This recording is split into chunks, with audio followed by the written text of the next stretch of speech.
BJP 2024 में मिली हार के बाद से ही परेशान दिखाई दे रही है।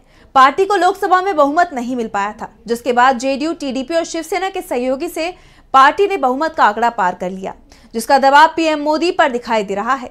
और इसे लेकर शिवसेना यूबीटी सांसद संजय राउत ने बड़ा खुलासा किया है। उन्होंने कहा है कि जल्द ही केंद्र में बीजेपी बहुमत में आ जाएगी।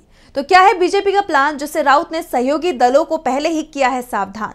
जानने के लिए देखिए ये रिपोर्ट। केंद्र में इस बार मोदी सरकार सहयोगी दलों के दबाव में दिखाई दे रही है, लेकिन ये दबाव कुछ ही दिनों में खत्म हो जाएगा। शिवसेना यूबीटी सांसद संजय राउत ने बड़ा बयान दिया है। उन्होंने कहा कि बीजेपी अपने सहयोगियों में सेंध लगाने की तैयारी में है। इंडिया गठबंधन में सेंधमारी की कोशिश में बीजेपी फेल हो गई है, इसीलिए अब वो सहयोगी दलों में सेंधमारी की कोशिश में जुट गई है। राउत ने कहा कि एकनाथ शिंदे की शिवसेना में तो टूट तय हो चुकी है, कभी भी शिंदे की शिवसेना टूट सकती है। इसके अलावा जेडीयू में भी विभाजन का खेल बीजेपी ने तेज कर दिया है। जेडीयू के बारे में भी इसी तरह की खबरें आ रही हैं कि नीतीश कुमार के खिलाफ कभी भी बगावत हो सकती है और अब बीजेपी के निशाने पर टीडीपी भी आ गई है।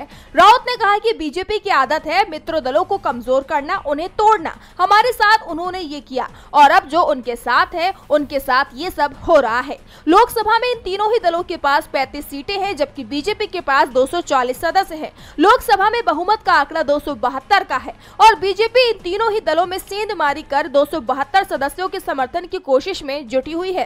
राउत के बयान से साफ है कि बीजेपी सिर्फ शिवसेना के साथ ही खेल नहीं कर रही, बल्कि जेडीयू और टीडीपी भी उसके निशाने पर है और जल्द ही बीजेपी का खेल सामने आ जाएगा।